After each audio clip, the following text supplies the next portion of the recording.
Assalamualaikum warahmatullahi wabarakatuh. Bismillahirrahmanirrahim. Alhamdulillahi rabbil alamin.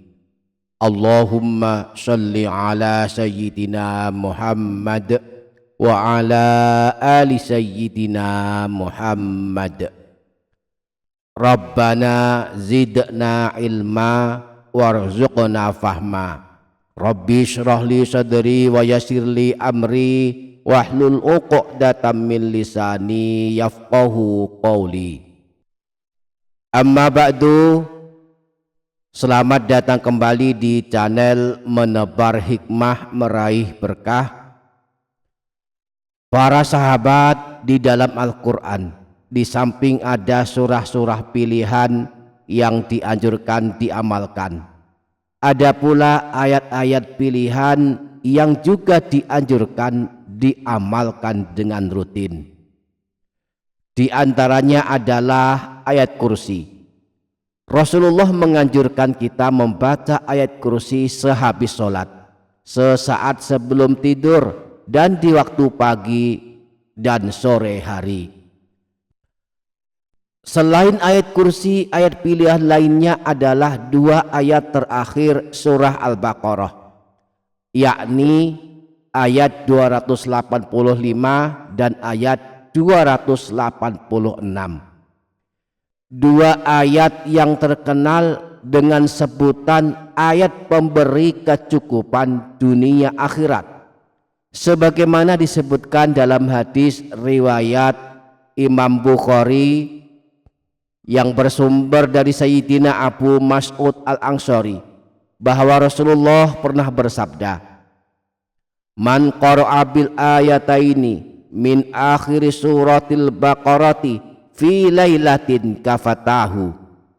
Siapa saja yang membaca dua ayat terakhir dari surah Al-Baqarah pada suatu malam, maka dua ayat tersebut telah mencukupinya. Hanya saja para ulama berbeda pendapat tentang yang dimaksud dengan kafatahu, yang artinya mencukupi pembacanya. Apakah maksudnya memberi kecukupan rezeki atau yang lainnya? Artinya apakah yang mengamalkan dua ayat ini kemudian Allah menganugerahkan kecukupan rezeki?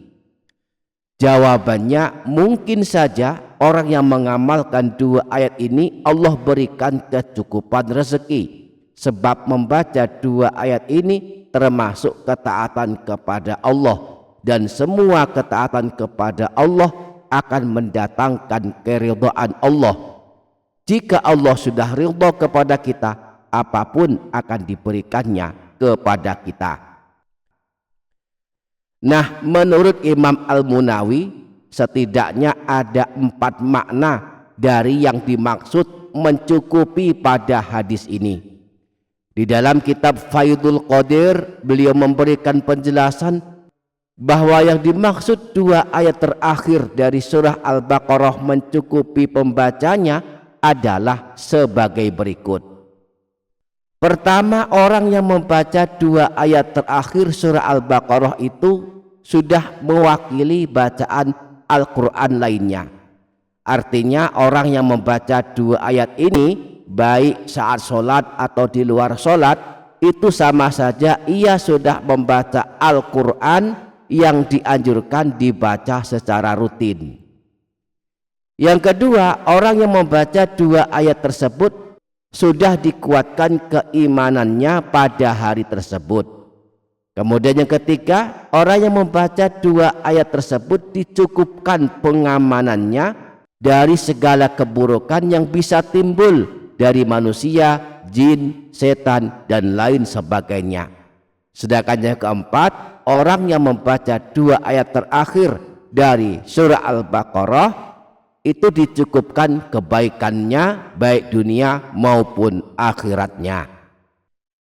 Demikian pula Imam Nawawi di dalam kitab Syarah Sahih Muslim, beliau menjelaskan dua makna tentang maksud dua ayat terakhir dari surah Al-Baqarah mencukupi pembacanya. Beliau berkata, qila kafatahu min qiyami tilkal lailah wa qila kafatahul makruhu fiha. Yang dimaksud dua ayat terakhir dari surah Al-Baqarah mencukupi pembacanya adalah mencukupinya sebagai ganti sholat malam, atau mencukupinya, melindunginya dari segala keburukan. Ala kulli hal, dua ayat terakhir dari surah Al-Baqarah ini sangat baik kalau kita amalkan. Insya Allah menjadi amalan yang membuat Allah ridho kepada kita. Lalu Allah akan memberikan kecukupan kepada kita, baik berupa kecukupan rezeki, keselamatan dari segala keburukan, pahala berlimpah seperti pahala sholat malam dan lain sebagainya.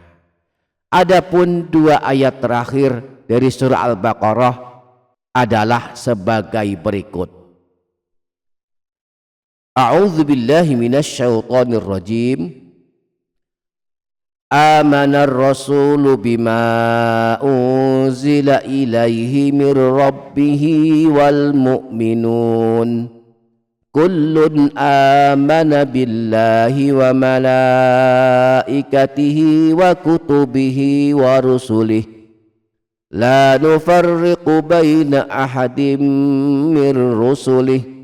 Wa qalu sami'na wa ata'na ghufranaka rabbana wa ilaikal masyir.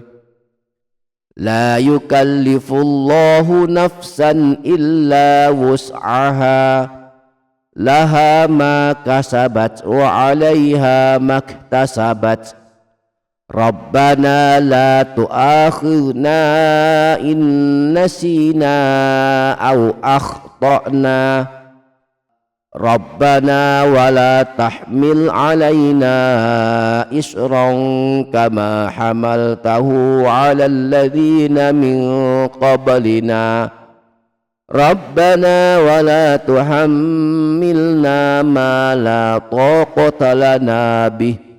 Wa'fu anna waghfir lana warhamna anta maulana fansurna 'alal qaumil kafirin. Semoga kita dapat mengamalkannya, amin ya rabbal alamin. Demikian para sahabat, insyaallah barokah, insyaallah bermanfaat dunia akhirat. Kurang lebihnya mohon maaf. Sampai jumpa di video berikutnya. Wassalamualaikum warahmatullahi wabarakatuh.